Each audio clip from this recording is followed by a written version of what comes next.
Good morning students. मैं राजेंद्र आप सभी का हमारी ऑनलाइन क्लासेस में वेलकम करता हूं।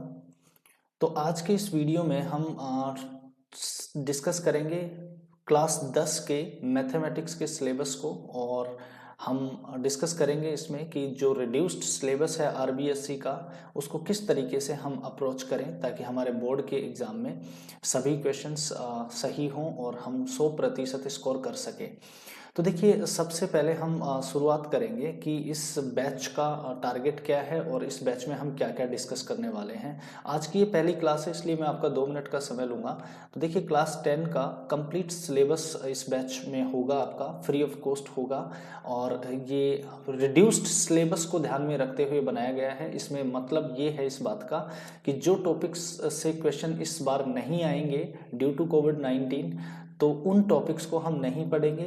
जो जो हमारे कोर्स में शामिल है, जितने टॉपिक हमारे कोर्स में शामिल हैं अकॉर्डिंग टू आरबीएससी गाइडलाइंस, तो उन्हीं टॉपिक्स को और उन्हीं क्वेश्चंस को हम इस बैच में शामिल कर रहे हैं। तो अब आज के बाद यानी इस बैच को अगर आप ज्वाइन कर रहे हैं तो आपको दिमाग में ये होना चाहिए कि आपको सब पता है कौन से टॉपिक से कितने क्वेश्चन और कितने की वेटेज में क्वेश्चंस आपको मिलेंगे बोर्ड के एग्जाम में। तो जैसा आरबीएससी के गाइडलाइन थी, मैं वहीं से इस कोर्स को डिजाइन कर रहा हूँ, और इस कोर्स में क्या खास बातें होंगी वो देखना कि ये कोर्स कंप्लीट होगा, यानी फुल कोर्स इसी चैनल पे आपको मिलेगा फ्री ऑफ कॉस्ट।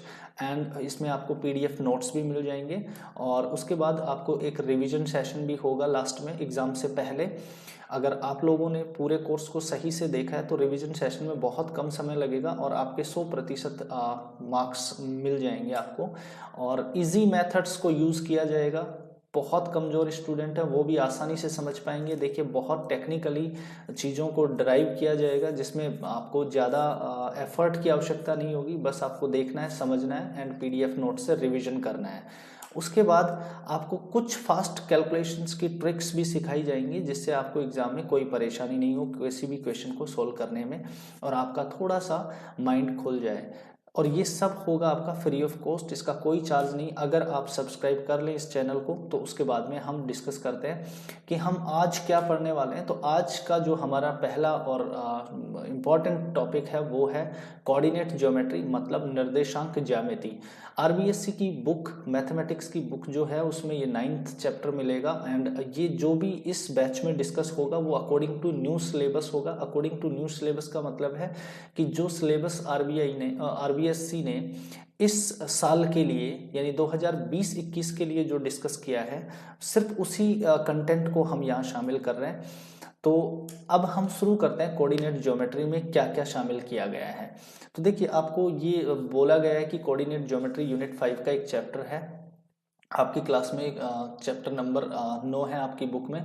और दूसरी बात है, इसमें कोऑर्डिनेट ज्योमेट्री, कार्टेशियन कोऑर्डिनेट्स इन ए प्लेन, डिस्टेंस बिटवीन 2 पॉइंट्स, यानी आपके पास सिर्फ और सिर्फ ये 2 ही पॉइंट पढ़ने हैं इसमें से, और 2 पॉइंट पढ़ते ही आपके ये 6 मार्क्स पक जाएंगे। ये मान लो आप, है ना, कि आपके एग्जाम में 6 नंबर का काम हो जाएगा।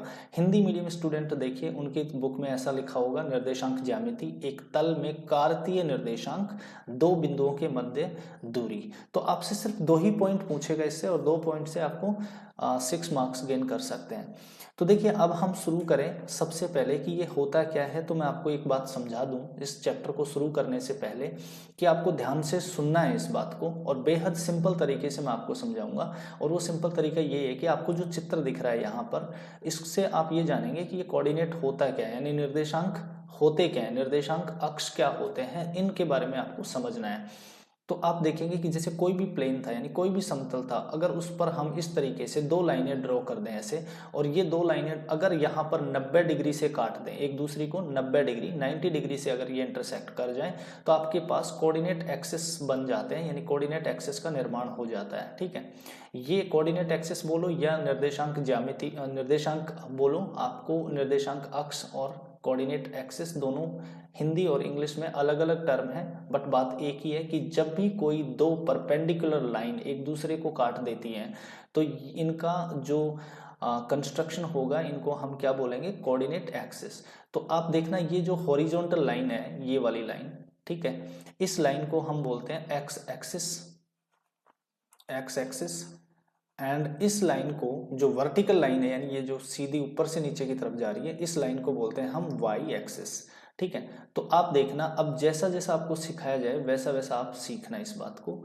इसको हमने क्या कहा, सबसे पहली और बेसिक बात थी कि जो हॉरिजॉन्टल लाइन थी, ये वाली क्षैतिज लाइन, ठीक है, इसको हमने क्या कहा एक्स एक्सिस, और ये जो ऊपर से नीचे की तरफ जा रही है वर्टिकल लाइन, इसको हम कहते हैं वाई एक्सिस। ठीक है, हिंदी में आप इसको एक्स अक्ष और इंग्लिश में एक्सिस बोलेंगे, यानी अक्ष कह देंगे आप इसको हिंदी में।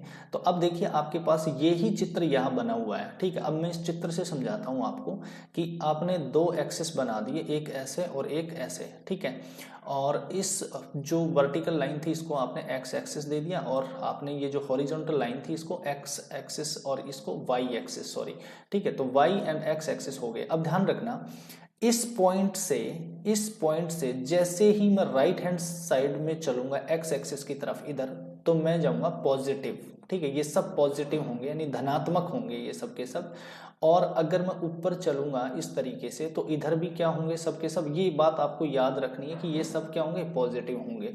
यानी अब आपके पास इस वाले चतुर्थांश में, इस वाले कोऑर्डिनेट में, इस वाले कोऑर्डिनेट में आपके पास x भी क्या होगा, पॉजिटिव, और y भी क्या होगा, पॉजिटिव। ठीक है, एक बात तो ये आपको समझना है। दूसरी बात आपको ये समझना है कि अगर आप इस पॉइंट से, इस पॉइंट को आप जीरो या ओरिजिन बोलोगे, ओरिजिन का मतलब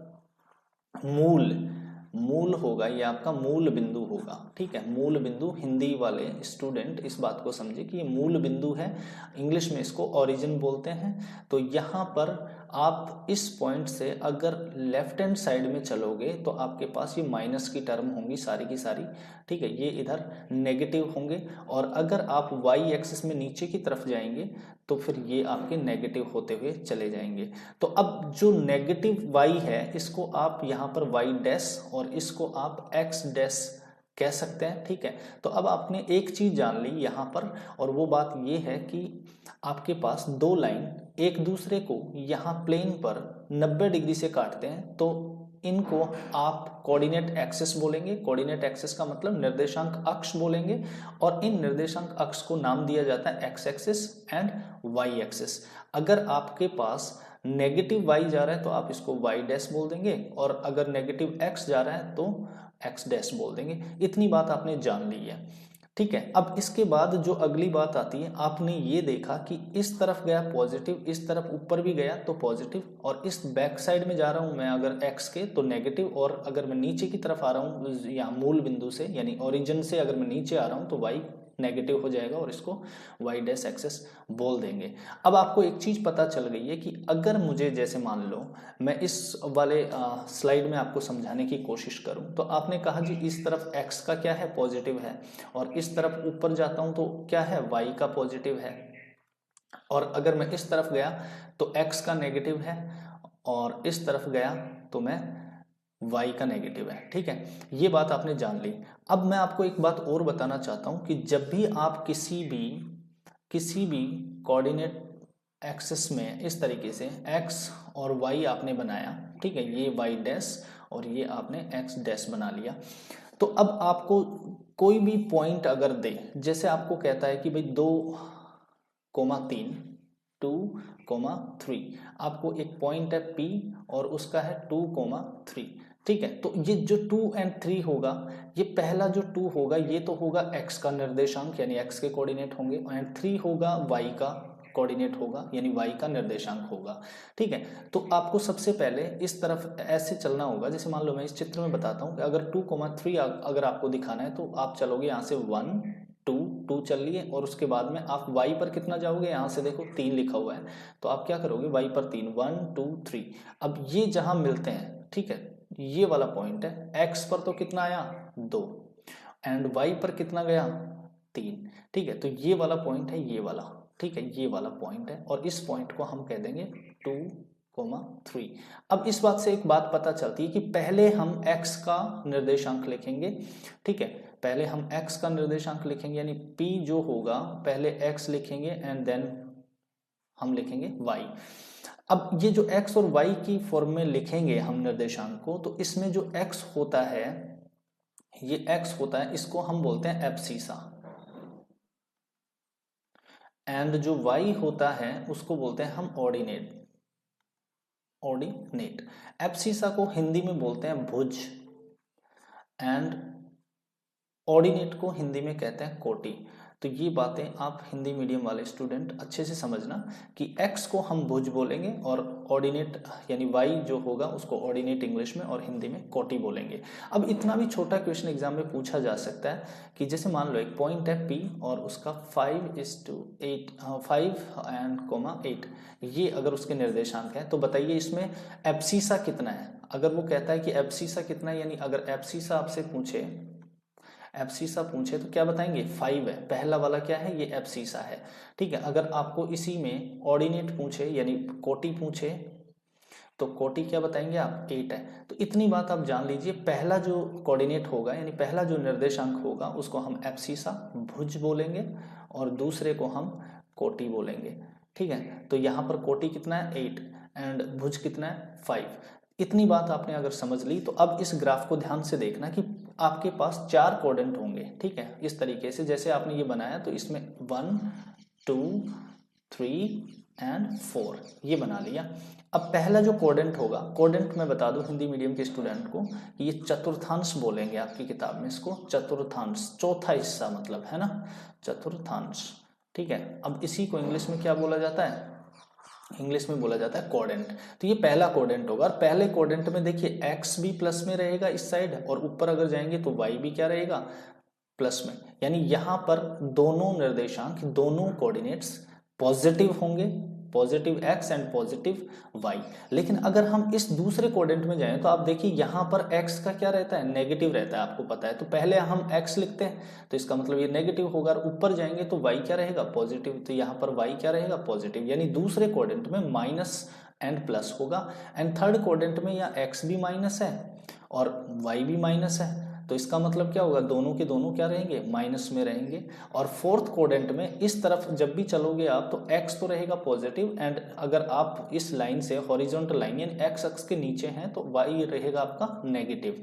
तो इस बात को समझना कि पहले कोऑर्डिनेट में प्लस प्लस, दूसरे कोऑर्डिनेट में माइनस प्लस, तीसरे कोऑर्डिनेट में दोनों माइनस एंड यहाँ पर प्लस माइनस। इस बात को अगर आप समझ गए हैं तो बहुत अच्छी बात है, नहीं तो एक बार और ट्राई कर लो इस तरीके से कि यहाँ पर पहले कोऑर्डिनेट में दोनों प्लस और तीसरे कोऑर्डिनेट में दोनों माइनस, ऐसे याद रख सकते हो। और फिर सेकंड कोऑर्डिनेट में माइनस प्लस तो इसका उल्टा प्लस माइनस फोर्थ कोऑर्डिनेट में।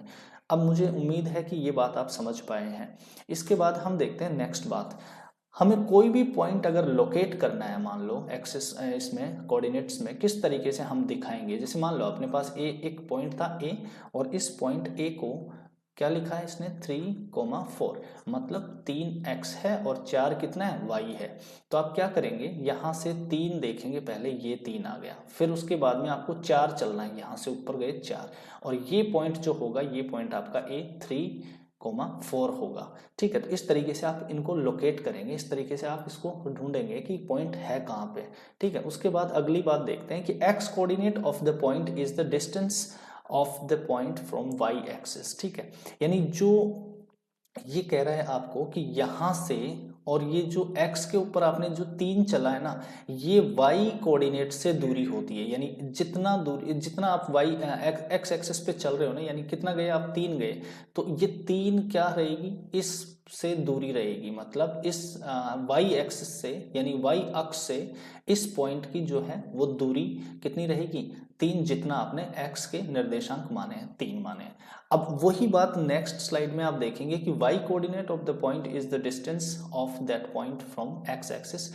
अब अगर आपने देखा है कि यहाँ पर y का कितना लिया हुआ है 4 लिया हुआ है, तो ये 4 है y का। अब इसको अगर आप ऐसे चलोगे, अब आप कहीं तक भी जाओ चाहे ऐसे, ठीक है, ये सब के सब x एक्सिस के इस x एक्सिस से कितनी दूर रहने वाले हैं, ये रहेंगे 4 यूनिट। ठीक है, अब इस 4 यूनिट को अब ये बात अगर आप समझ चुके हैं तो अब यहां से देखना इस बात को कि आपने जब भी ये बोला कि x कितना है 3 है, तो x 3 का मतलब ये होगा कि ये x यहां से ये वाला x जो है 3 है इधर। ठीक है, अब इसको चाहे यहां ले लो, चाहे अगर नेगेटिव करते मान लो इधर करते नेगेटिव तब भी बात वही थी।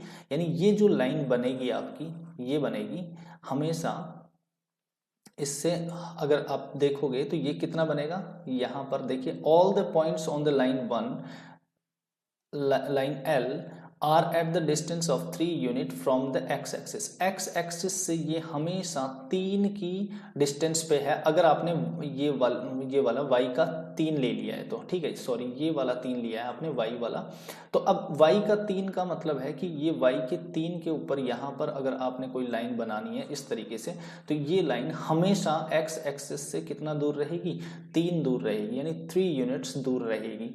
अब उसी बात को यहाँ पर फिर से समझाया है कि ये 3 यूनिट्स अगर इससे दूर है, ठीक है, हमेशा x एक्सिस से, तो ये हमेशा अगर 3 दूर है तो इसका मतलब ये दोनों लाइनें, ये वाली लाइन और ये वाली लाइन दोनों क्या होंगी, पैरेलल होंगी, मतलब क्या होंगी, समांतर होंगी। इतनी बात ध्यान रखना है आपको, ठीक है। तो अगर हमेशा कोई भी 2 लाइनें हैं, मान लो अपने पास कोई भी 2 लाइनें हैं और ये 2 लाइनों की डिस्टेंस हमेशा बराबर है, हर जगह d बराबर है, डिस्टेंस बराबर है मान लो, ठीक है, तो इस कंडीशन में ये दोनों लाइनें क्या हो जाती हैं, ये दोनों लाइनें समांतर हो जाती हैं।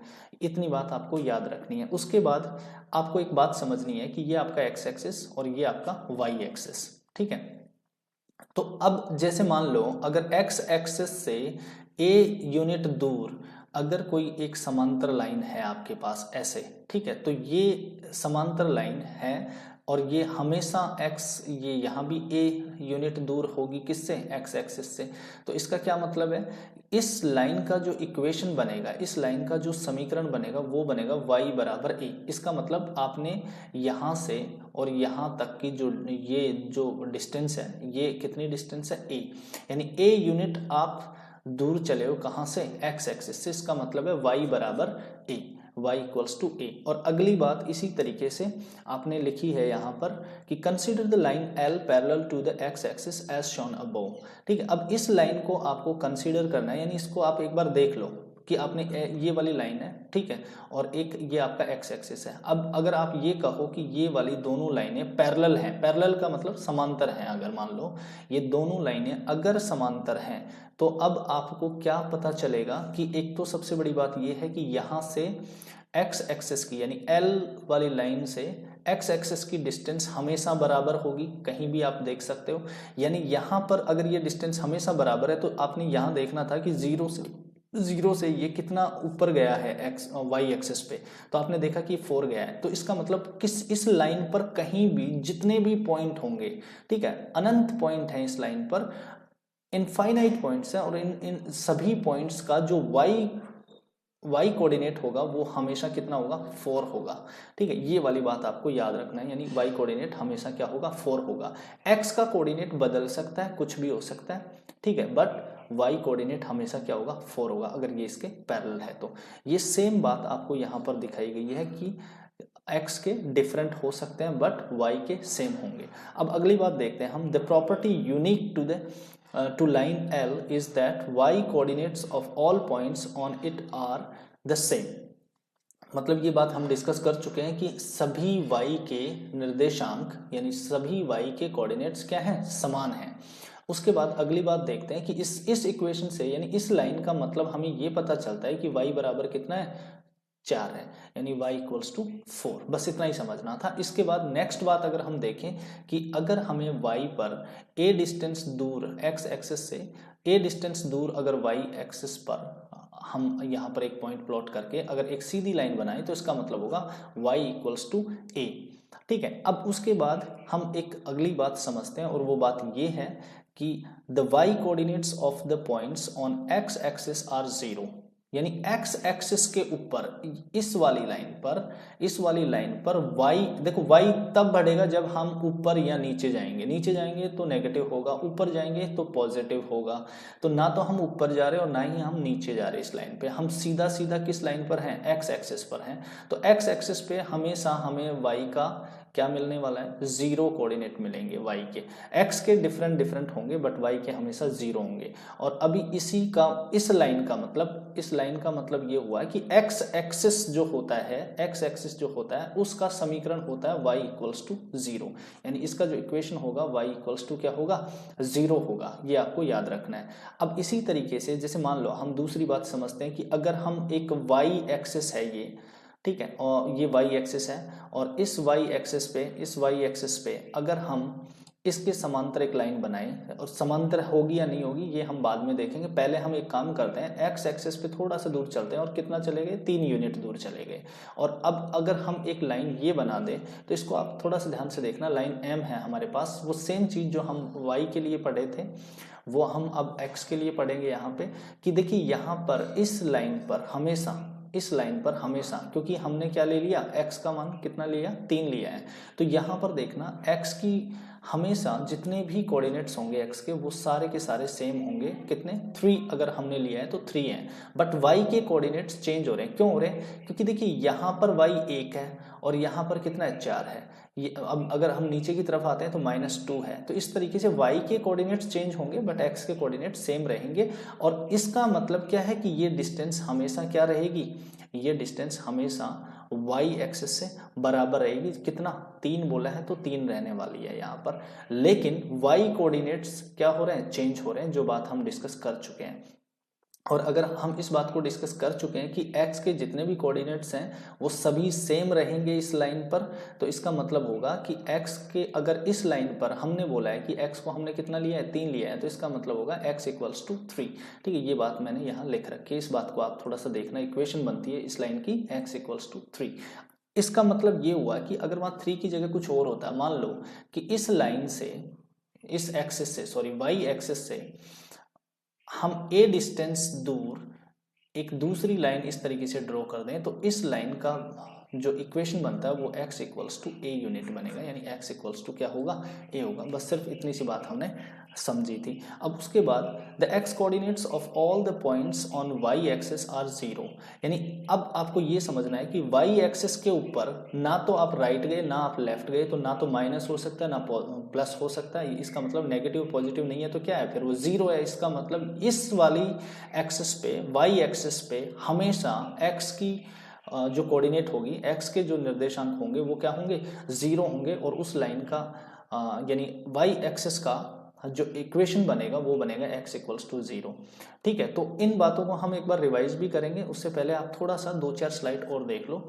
The distance from y axis from itself is 0, so equation of y axis will be x equals to 0। तो अब मैं दो बातें बता देता हूं कि इस लाइन की जो इक्वेशन होगी ये होगी y इक्वल्स टू 0, और इस लाइन का यानी y एक्सिस का जो इक्वेशन होगा वो होगा x इक्वल्स टू 0। बस ये उल्टी बात है, इसको समझना। x एक्सिस का समीकरण या इक्वेशन क्या होगी, y इक्वल्स टू 0, और y एक्सिस या y अक्ष का जो समीकरण होगा या इक्वेशन होगी वो होगी x इक्वल्स टू 0। ये दो बातें मैं आपको समझा चुका हूँ। ठीक है, ये बातें हमने यहाँ डिस्कस कर ली हैं। इसके बाद हम अब देखते हैं कि हमने क्या क्या कवर किया है इस स्लाइड में। If coordinates of any point p is xy then we can write as px, y। ठीक है, ये बिल्कुल हमने समझ लिया है कि अगर जैसे मान लो कोई भी पॉइंट है हमारे पास, ठीक है, इसमें कोई भी पॉइंट है ये P, तो अगर हमें इसके निर्देशांक लिखने हैं यानी इसके कोऑर्डिनेट्स लिखने हैं तो हम क्या लिखेंगे, पहले x और देन विल राइट y। तो इस तरीके से लिखते हैं। ये पहला पॉइंट हमने कवर कर लिया है। The abscissa of any point is at the perpendicular distance from y axis. कोई भी जो आपके पास यहाँ पर एब्सिसा का मतलब होता है भुज, और y को कहते हैं हम कोटि यहाँ पर, तो ये एक दूसरे के परपेंडिकुलर होते हैं, ये बात भी हमने समझ ली है। अगली बात देखना, the ordinate of any point is at a perpendicular distance from x axis. ठीक है, अब इनको मैं हिंदी में भी आपको ट्रांसलेट करता हूँ क्योंकि दोनों माध्यम के स्टूडेंट्स देख रहे हैं इस वीडियो को। तो पहली बात, पहला हमने ये कवर किया कि किसी बिंदु P के निर्देशांक x y हैं तो इसे हम px, y इस फॉर्म में लिख सकते हैं। दूसरा है किसी बिंदु का भुज बिंदु की y अक्ष से लंबवत दूरी होती है। किसी भी बिंदु का भुज जो होता है, भुज, इस बात को हम समझ चुके हैं ऑलरेडी।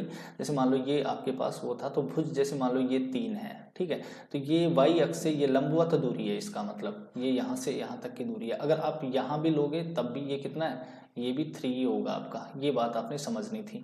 अब इसी तरीके से वो कह रहा है कि किसी बिंदु की कोटि बिंदु की x अक्ष से लंबवत दूरी होती है। अब अगर वो मानता है कोटि का मतलब ये कह रहा है यहाँ पर ऑर्डिनेट। ठीक है, आप देखिए, the ordinate of any point is at a perpendicular distance from x axis. मतलब जैसे मान लो अगर आपने ये बोला कि y बराबर 4 करना है, तो y बराबर 4 ये है। अब ये जो डिस्टेंस है इस x एक्सिस से ये यहाँ पर लंबवत होती है, मतलब परपेंडिकुलर होती है, 90 डिग्री का एंगल बनाएगी, यानी ये सीधी डिस्टेंस है। ठीक है, ये आप ऑलरेडी कर चुके हैं लाइन में कि y अगर इक्वल्स टू 4 है तो ये हमेशा यहाँ से कितना रहेगा, 4 रहेगा, और ये लंबवत दूरी होगी यानी परपेंडिकुलर डिस्टेंस मानी जाएगी। Then we'll move to the next one. The abscissa of any point is positive at RHS, right hand side of y axis, and negative at LHS, मतलब left hand side of y axis। अब ये बात हम already discuss कर चुके हैं। ये आपका x और ये आपका y, ये आपका y।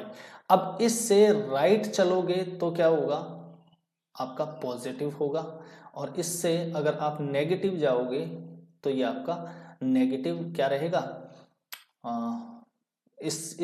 मतलब y के लेफ्ट में जाओगे तो नेगेटिव होगा, और y के राइट में जाओगे तो क्या होगा, पॉजिटिव होगा। कौन सा, x के कोऑर्डिनेट। ठीक है, x के कोऑर्डिनेट। अगर आप x एक्सिस के इसके ऊपर जाओगे, ठीक है, तो आपके पास अगर इससे ऊपर जाओगे, अबव जाओगे, तो आपके पॉजिटिव y होगा, और अगर इससे आप नीचे जाओगे तो नेगेटिव y होगा। ये हम ऑलरेडी डिस्कस कर चुके हैं, ये दोनों पॉइंट हो चुके हैं, फोर्थ एंड फिफ्थ। देख लो, पढ़कर देखिए यहाँ पर, किसी बिंदु का भुज y अक्ष के दाईं ओर धनात्मक और बाईं ओर ऋणात्मक होता है। भुज मतलब एब्सिसा जो होती है वो दाईं तरफ तो क्या होगी, यानी राइट हैंड साइड में तो क्या होगी, पॉजिटिव, और लेफ्ट हैंड साइड क्या होगी, नेगेटिव। किसी बिंदु की कोटि x अक्ष के ऊपर धनात्मक और नीचे ऋणात्मक होती है। तो देखिए आपके पास ये है, ऑलरेडी मैं समझा चुका हूं, बट फिर भी आप एक बार और देख लो कि ये आपका x अक्ष और ये आपका y अक्ष। अब वो कहता है कि x अक्ष से ऊपर तो आपका कोटि यानी y क्या होगी, पॉजिटिव, और इससे नीचे y आपकी क्या होगी, नेगेटिव। ये वाली बात यहाँ बोली गई है। नेक्स्ट देखिए, if y equals to 0 then point lies on x axis. तो ये आप जानते हो कि x एक्सिस के ऊपर हमेशा क्या होता है, y बराबर 0 होता है, ये आप पढ़ चुके हो, और y एक्सिस पर आपके पास x इक्वल्स टू 0 होता है। ये दोनों बातें बोली गई है यहाँ पर कि x बराबर 0 हो तो बिंदु x अक्ष पर स्थित होगा, और अगर y बराबर 0 हो तो बिंदु y अक्ष पर स्थित होगा। अब एक खास बात ये बची हुई है यहाँ पर, और वो बात ये है कि जैसे मान लो अगर आपके ये x और ये y कोऑर्डिनेट्स हैं, तो ये वाला पॉइंट क्या होगा, इस वाले पॉइंट को हम 0 बोलते हैं, और इसके जो निर्देशांक होते हैं वो होते हैं 0,0, और इसी को हम ओरिजिन इंग्लिश में बोलते हैं और हिंदी में बोलते हैं मूल बिंदु। ठीक है, मूल बिंदु। मुझे उम्मीद है कि ये बात आप अच्छे से समझ पाए होंगे। अब देखते हैं नेक्स्ट क्या है। अब अपने को आज इसी क्लास में थोड़ा सा आगे बढ़ते हुए मैं आपको ये बता दूं कि distance between a point from the origin. ठीक है, किसी भी पॉइंट से, जैसे मान लो ये वाला पॉइंट है आपके पास P, ठीक है, और ये P कितना है आपके पास, x, y है, और ये है ओरिजिन आपका। इससे ओरिजिन से किसी भी पॉइंट की बीच की डिस्टेंस क्या होगी, तो मैं आपको सबसे पहले एक बार बोधायन प्रमेय से, यानी बोधायन थ्योरम जो है उसको दिखाना चाहता हूँ। और वो आपको मैं अगर शॉर्ट, और अगर मैं आपको थोड़ा सा अच्छे से इस बात को समझाऊं, तो आप मुझे ये बताइए कि अगर मान लो ये एक राइट एंगल ट्राइंगल है, ये एक राइट एंगल ट्राइंगल है, यहाँ पर 90 डिग्री बन रहा है, and A, B and C। तो 90 डिग्री के ऑपोजिट जो होती है साइड, इसको हम बोलते हैं हाइपोटेनस। ठीक है, हाइपोटेनस का मतलब होता है कर्ण, हिंदी वाले स्टूडेंट समझेंगे इस बात को, कर्ण। और अगर थीटा यहाँ है तो जहाँ थीटा होता है उसको हम बेस बोलते हैं। बेस का मतलब आधार, और थीटा के सामने यानी ये थीटा के ऑपोजिट, इसको हम परपेंडिकुलर या फिर लंब हिंदी में बोलते हैं। इतनी बात आप जानते हो। अगर ये बात आप जानते हो तो अब आपको ये भी पता है बोधायन प्रमेय या बोधायन थ्योरम क्या कहती है कि जब भी कोई ट्राइंगल के कोई भी दो साइड्स के स्क्वायर का सम अगर थर्ड साइड के स्क्वायर के इक्वल हो जाए तो वह ट्राइंगल राइट एंगल्ड ट्राइंगल होती है, यानी वह समकोण त्रिभुज होती है। तो आपको क्या करना है, अगर मैं ये कहता हूं कि ये अगर ऑलरेडी ये 90 डिग्री है तो इसका मतलब ये राइट एंगल ट्राइंगल है, यानी समकोण त्रिभुज है। और अगर ये समकोण त्रिभुज है तो आप चाहे पाइथागोरस थ्योरम बोलो या बोधायन थ्योरम बोलो, एक ही बात है। आपको ये पता है यहाँ से कि अगर ये सी पॉइंट था आपका, ठीक है, ये आपका सी पॉइंट था, तो ये जो लॉन्गेस्ट साइड है AC का स्क्वायर ये होगा हमेशा किसके स्क्वायर के बराबर, यहाँ पर जो BC है AB का स्क्वायर प्लस BC के स्क्वायर के योग के बराबर ये होता है। तो AC अगर आपको ज्ञात करना है तो ये क्या करोगे आप, under root of AB square plus BC का स्क्वायर। इतनी बात आपने बहुत पहले भी सीख ली होगी और ये बात आज आप फिर से जान लिए। तो अब मैं यहाँ से, जैसे मान लो मेरे पास ये आपके मूल बिंदु है यानी O, और अगर एक पॉइंट है ये कौन सा P, जिसको मैं लिख रहा हूँ क्या, x, y। अब आप मुझे ये बताइए, इस पॉइंट को हमने अगर प्लॉट किया होगा तो इसका मतलब हमने ऐसे किया होगा कि ये वाली डिस्टेंस जो थी वो x, ठीक है, हम x के तो इधर इतना गए, और ये इस साइड जब गए थे हम तो ये कितना ऊपर चले हम, ये y डिस्टेंस ऊपर की तरफ चले, तो ये आपके पास x है और ये आपके पास y है। अगर मैं यहाँ से सीधी डिस्टेंस देखूंगा इसको, तो अब आप मुझे बताइए कि ये लंबवत दूरी होती है, आपने सीखा था ये बेसिक, ये 90 डिग्री हो गई, तो ये जो होगा आपके पास, ये जो सीधी डिस्टेंस होगी कौन सी, OP, तो ये OP आपके पास क्या होने वाली है, x square plus y square का अंडर रूट, यानी यहाँ से आप OP बराबर क्या कर सकते हो, under root of x square plus y square. तो एक तो ये आपके सिलेबस में है कि डिस्टेंस फ्रॉम ओरिजिन कैसे ज्ञात करोगे, आपने ये समझ लिया है, यहाँ से यहाँ तक आप x आए और यहाँ से यहाँ तक आप कितना आए, y आए, तो ये कितना होगा आपका x square plus y square का अंडर रूट कर दोगे, पाइथागोरस प्रमेय आपने लगाइए, ये जो सीखा है। अब इसी तरीके से आपने दूसरी बात सीखनी है और वो क्या है, डिस्टेंस। देखो ये आपको फॉर्मूला लिखा हुआ मिल गया यहाँ पे, मैं अब इसको हटा देता हूँ, ठीक है, जो मैंने लिखा है इसको मैं हटा देता हूँ एक बार, ताकि आपको और अच्छे से समझ में आ जाए बात, ठीक है। ये लो यहाँ पर लिखा हुआ मिल गया आपको ये, ठीक, ये वाली बात आप समझ चुके हो। अब इसके बाद हम क्या करने वाले हैं कि हम एक बार कोई भी दो पॉइंट के बीच की वो भी ले लेते हैं, ठीक है, कि कोई भी दो पॉइंट हैं, अलग अलग दो पॉइंट है आपके पास, पहला पॉइंट है x1 y1 और दूसरा पॉइंट है x2 y2। तो पहले पॉइंट को हम P और दूसरे पॉइंट को Q बोल रहे हैं, यानी P के जो निर्देशांक है x1 y1 है और Q के जो निर्देशांक है, Q के जो कोऑर्डिनेट्स हैं वो हैं आपके पास x2 y2, ठीक है। तो P और Q के बीच की जो डिस्टेंस है, यानी ये वाली जो डिस्टेंस है ये कितनी है, मैं ये समझाने का प्रयास कर रहा हूँ आपको। इस डिस्टेंस को फाइंड करने के लिए कौन सा फॉर्मूला किस तरीके से यूज होगा, तो उस बात को समझना।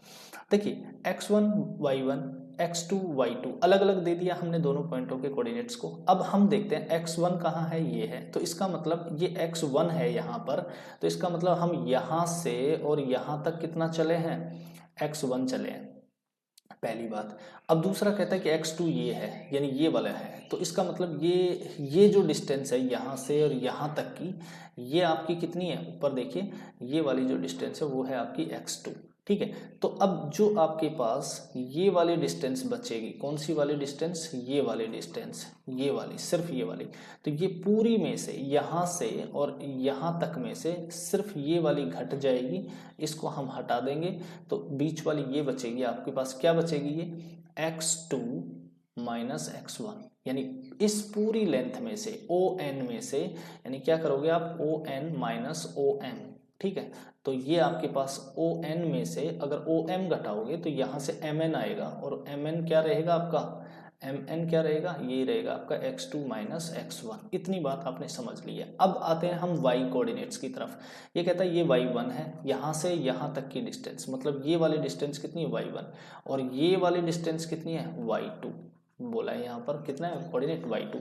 अब आप मुझे बताइए कि इस y2 में से अगर मैं ये y1 घटा दूं तो मेरा ये बचेगा, यानी मैं अगर इसको ऐसे लिखूं कि मेरे पास ये ऊपर देखिए यहाँ पर कितना है q और यहाँ पर कितना n, तो मैं अगर qn में से अगर मैं qn में से अगर मैं qr घटा दूं, सॉरी rn घटा दूं, rn ये नीचे वाला ये घटा दूं, rn घटा दूं, तो मेरा क्या बचेगा, qr बचेगा। और ये qr आपका क्या है यहाँ पर, ये वाला इतना, ठीक है, इतना ये क्यू आर जो है आपका, इसी को आप लिख सकते हो y2 माइनस y1, ठीक है। इतनी बात आप समझ चुके हैं, इतनी बात आप समझ चुके हैं, मैं उम्मीद करता हूं।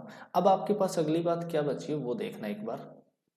वो आपके पास बची है यहाँ पर कि आपके पास एक ये वाली डिस्टेंस आपको फाइंड करनी है और एक ये वाली आपके पास दे दी है और ये वाली भी दे दी है। यानी अभी ये जो ग्रीन कलर से जो दिख रहा है ये आपका एक राइट एंगल ट्राइंगल दिख रहा है, जिसका परपेंडिकुलर या बेस जो है वो y2 माइनस y1 है, और जो आपका बेस या परपेंडिकुलर यहाँ पर थीटा पर डिपेंड करता है कि क्या होगा, लेकिन आपकी दो साइड मिल चुकी है, एक y2 minus y1 and the other one is x2 minus x1। तो अब आप यहाँ पर ये जो हाइपोटेनस है, ये वाला जो हाइपोटेनस है, ये आप फाइंड कर सकते हैं। कैसे करोगे? y2 माइनस y1 का whole square plus x2 minus x1 का होल स्क्वायर और अंडर रूट कर देंगे तो ये आ जाएगा। तो देखिए आप यहाँ पर लिखा हुआ आपको मिल जाएगा। इस तरीके से आप कर सकते हैं इस बात को कि अगर मैं इसको ऐसे लिख दूं पी क्यू इक्वल्स टू, अगर मैं यहाँ लिखना चाहूँ तो मैं क्या लिख सकता हूँ बताइए? मैं इस तरीके से लिख सकता हूँ, इस तरीके से लिख सकता हूँ। जैसे मान लो मैं पिछले वाले में यहाँ पर आपको एक बार समझाने की कोशिश करता हूँ। ये पॉइंट था हमारा P जो x1 y1, और ये एक दूसरा पॉइंट है हमारा क्या Q, और इसको हम कह सकते हैं x2 y2, ठीक है। अब हमने क्या कहा कि ये वाला पॉइंट की डिस्टेंस बतानी है, तो आपको क्या करना था? पहले ऐसे करना था, फिर ऐसे करना था, और फिर आपने ऐसे बना देना था। और अब उसके बाद आप क्या करते? उसके बाद आप देखते कि आपके पास एक तो ये और ये वाला दिया हुआ है। ये तो क्या था आपका y2 माइनस y1, और ये क्या था आपका x2 माइनस x1। अब आप बताइए कि आपने वापस से बोधायन ऋषि का वो फॉर्मूला लगाना था, ठीक है। और आप क्या करते? y2 या x2 कैसे भी लिखो आप, जैसे आपकी इच्छा हो, y2 माइनस y1 का whole square plus x2 minus x1 का होल स्क्वायर, और अगर आप इसका अंडर रूट कर दो तो आपके पास P से Q तक की डिस्टेंस मिल जाएगी। ये वाली बात हमने सिखाई है आपको। अब यहाँ से देखना, ये जो है आपके y के जो कोऑर्डिनेट्स होते हैं इनको हम ऑर्डिनेट्स बोलते हैं, ठीक है, या फिर हम इनको क्या बोलते हैं? भुज कोटि बोलते हैं। तो कोटि का डिफरेंस होगा यहाँ पर, और यहाँ पर किसका? भुज का डिफरेंस होगा या एब्सिसा का डिफरेंस होगा, और उनका वर्क किया जाएगा, उनका स्क्वायर किया जाएगा। तो वही बात मैंने यहाँ लिख रखी है। आप अगर इस बात को समझ पाएँ यहाँ से, तो इस बात को समझ लेना कि हमने क्या सोल्व किया है। हमने इस बात को ऐसे सोल्व किया है कि पी क्यू का जो स्क्वायर होगा पी आर का स्क्वायर प्लस क्यू आर का स्क्वायर होगा। देखिए चित्र में आपको मैं दिखा देता हूँ। यहाँ पे पी क्यू का स्क्वायर जो होगा वो पी आर के स्क्वायर, ये वाला पी आर के स्क्वायर और आर क्यू के स्क्वायर के बराबर होगा, ठीक है। और वही बात अगर आप समझ पाए हो यहाँ पे, तो x2 माइनस x1 का whole square plus y2 minus y1 का होल स्क्वायर, और अगर यहाँ से स्क्वायर हटाओगे तो आप इसको अंडर रूट में लिखोगे।